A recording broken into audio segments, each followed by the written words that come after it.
merely American.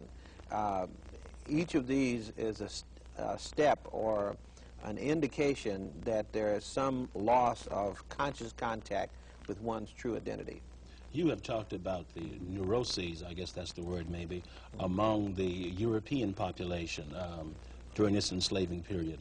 Would you address that, please? Right. Well, if you operate a system of domination, a formal system of domination, by those rules that I talk about, you have to confront the truth.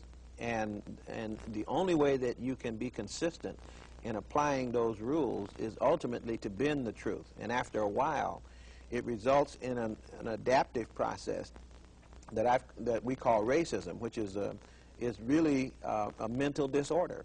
It's a disorder in the mental sense because it follows the rules of mental disorder. For example, manifestations of racist behavior as a result of domination are the denial of reality, perceptual distortion, delusions of grandeur, phobias in the face of differences, and projecting blame, blaming the victim. Now explain those, please. Well, each of these are ways that I guess you call them adjustment or adaptive mechanisms. For example, if you take Africa as it really existed, and you attempt to subjugate Africa as Europeans did, it couldn't work if you're subjugating another human being. So that human being had to be changed mentally into something else. It had to be changed into a subhuman or an animal or anything else. But you could not operate and be consistent with yourself. So it required a change in one's mind, which meant that Europeans had to begin to lie to themselves about what Africa was and had been. And in the process of keeping that misinformation going, then one adapts to unreality.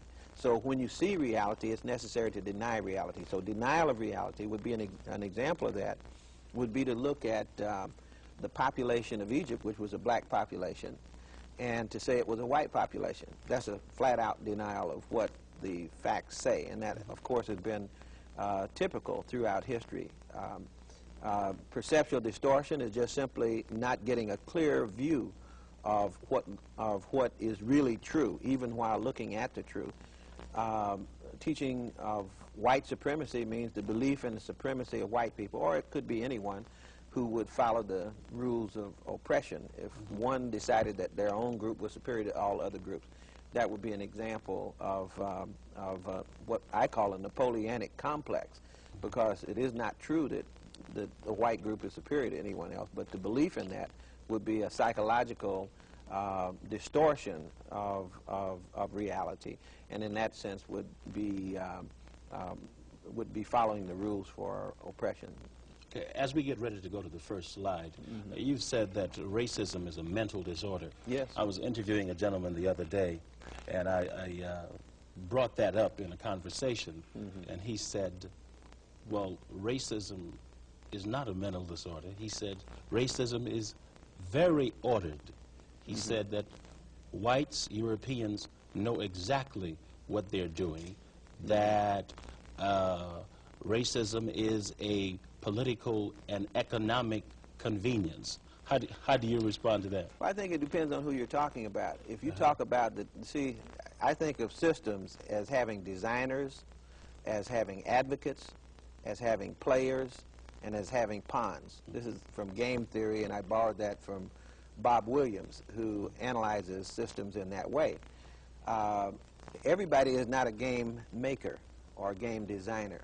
So the game designer might be conscious of creating a racist system, whereas the advocate probably becomes unconscious. They buy into the system that was created by the designer.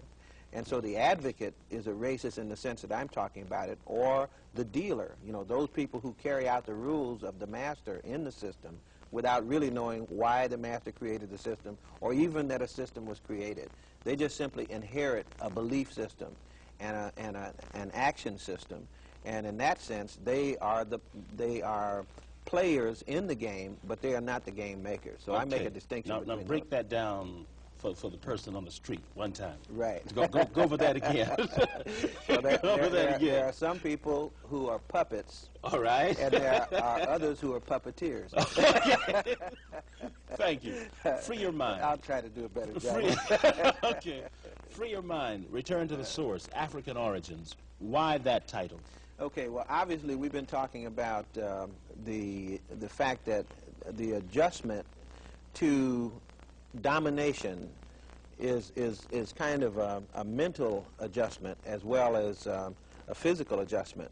So for the person who is enslaved and for the person who enslaves, I've already suggested that there is a distortion between the real world and what they believe.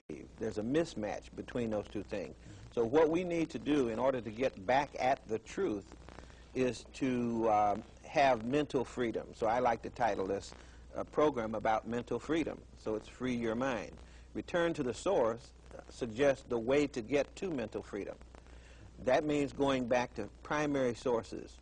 Instead of talking about what someone heard, let's go to the evidence itself. Also, in the case of African people, it means returning to African sources, because that's the only way that renewal can occur.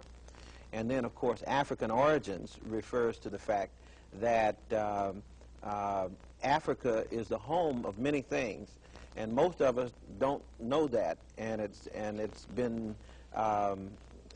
things have been said about Africa that make us believe the opposite of that. We don't believe that Africa was a creative place, that it was a teacher. We believe that Africa was always a recipient, a student of other people. And so African origins, which is the source, one of the sources, by considering those African origins, it's a way to free the mind of oppressor and oppressed. I have a short section that I call the defamation of African people, and the reason that I do this is that it's important to establish the fact that some of the things I said are true, and we won't have time to go into many of these, but I'll just show you an example of the perceptual distortion, the denial of reality, the attempt to erase history, the attempt to oppress culture. All right. In 1910, the Encyclopedia Britannica had an article in it about Negro. This would be one of many examples of how African and other people get information about themselves. And here's an example. I actually took a photograph of that article.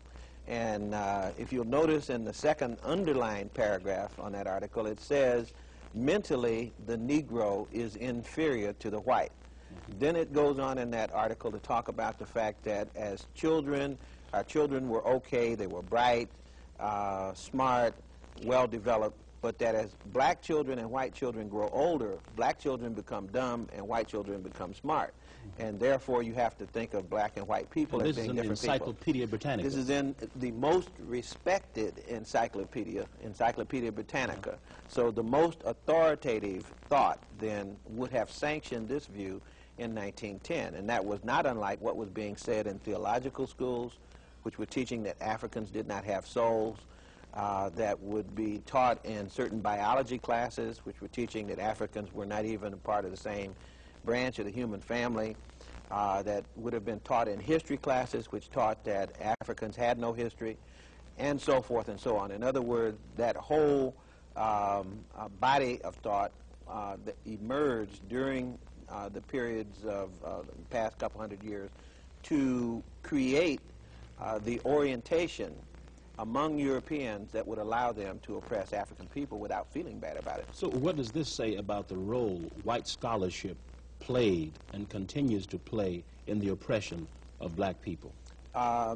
In general, European scholarship has been leading in the creation of the belief system. In fact, I think it would be safe to say that without the scholars, there would have been no racism, because they helped create the belief system with authenticity. If a professor of biology says that Africans are inferior, if a